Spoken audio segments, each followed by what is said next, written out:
It is the Flow Friday Night Sports Show, and netball is back again this weekend after the Easter break in Hume. And, of course, well, we're looking forward to a massive round of matches. There's a couple of absolute beauties that we've got penciled in for this Saturday. Joining me on the line, Carla Fletcher is back. G'day, Carla. How are you? Hey, Jason. How are you? Yep, all rested up after the last weekend, after Easter. Did the Easter Bunny hop past your place? Yes, he certainly did. Yep, a mixture of milk, dark, and white chocolate for everybody. That's the way. As long as you manage to get a little fix, that's all that matters. Yep, that's all right. Yep, and the kids certainly enjoyed theirs too. So yeah, excellent. All right, well back to reality now. Netball's upon us, and of course Anzac Day this Monday coming. But in Hume, you guys don't have a specific set Anzac Day clash that gets played on Anzac Day, do you?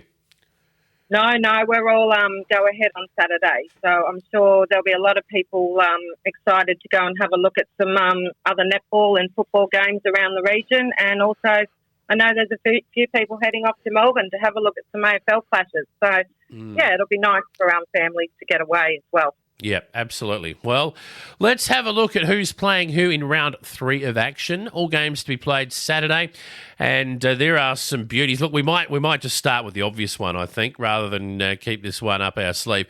Osborne taking on Gender, a heavyweight clash in round 3. This will be a beauty. Yes, this is going to be a clash of the round, and I think both teams will, take off from where they finished at the end of last season. With Osborne winning one and Ginger beating them just before the so-called finals last year. But look, both teams are going to have to be at the top of their game. It's going to be closely contested in both circles and either end of the court, and any mistakes are going to be costly. The mid-court will be the key, I think, with some great matchups with Osborne's O'Connell combination and also Ginger's Taylor and Tegan Vogel. Feeding in the circle will be critical for both teams as they've got really strong defenders. It's going to be a cracking game, and look forward to the result. I think Ginger might be a little bit more hungry, and I think I'm going to go with Ginger, and it's only going to be a couple of goals in it. Yeah, it's anyone's game, this one, isn't it? It is. I'm not sure which way to go. It could be Osborne by a couple, but it could be Ginger by a couple. I think it's going to be the team that starts off the best, and then it will be evenly matched. Yeah.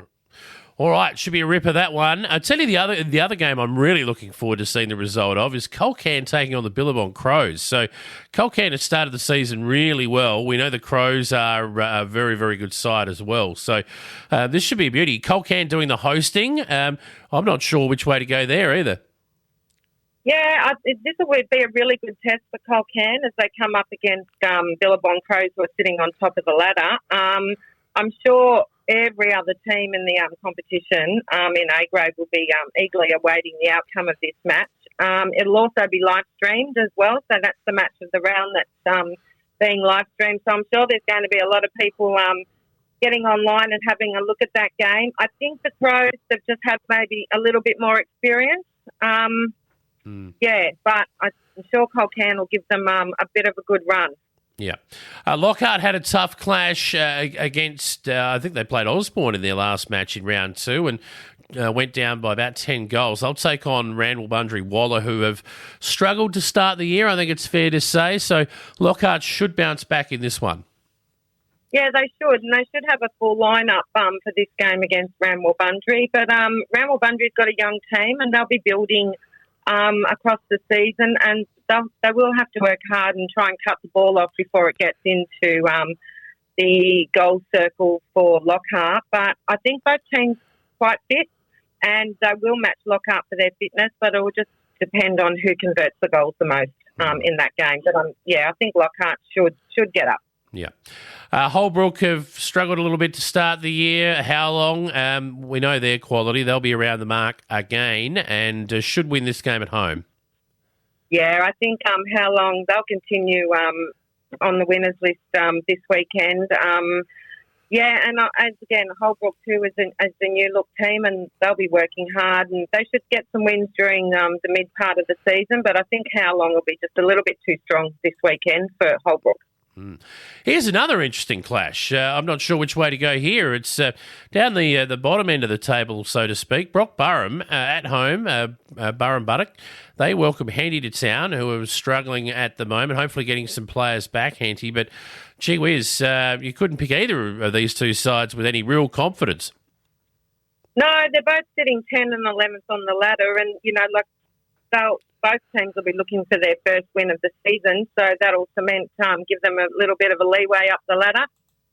But I think the Saints might just have the home ground advantage for this weekend. And the last match of the round is interesting as well. We've got CDHBU at home at Careen. Welcoming the Murray Magpies to town. I think both of these sides are 1-1 to start the season, so they both desperately need that second win of the year, and there's not much between these two either. No, they're 6th and 7th on the ladder, so this will be a nice clash.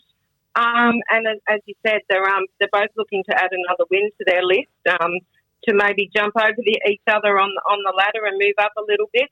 But Magpies Hannah Razzo, she's a really strong force in defence, and they'll have to work really hard to get the ball past her because she likes to cut the ball off in the mid-court. I think Magpies might just have it up over CDHBU on the weekend. All right. So there you go. That is your Anzac round on Saturday. Of course, the A-grade game starting at 2:15, but action throughout the afternoon and the morning as well with the youngsters. And hopefully now clubs are getting on the other side of COVID stuff, but obviously the health protocols still playing havoc with a few clubs in the comp, I'd imagine. Yeah, I haven't heard too much lately. I think everyone's just trying to manage as best they can, shuffling players around, and some people are backing up and playing double games, moving some of the young kids up from, the 17s up into the senior grades. It's a great opportunity for them each week to have a go in the senior grades. But, yeah, all clubs are doing a fantastic job trying to work around what they need to work around. Yeah, spot on. Well, good luck to everyone this weekend. Carla, enjoy the netball, and look forward to catching up with you next week to see how it all goes. Thanks, Jason. You have a great weekend.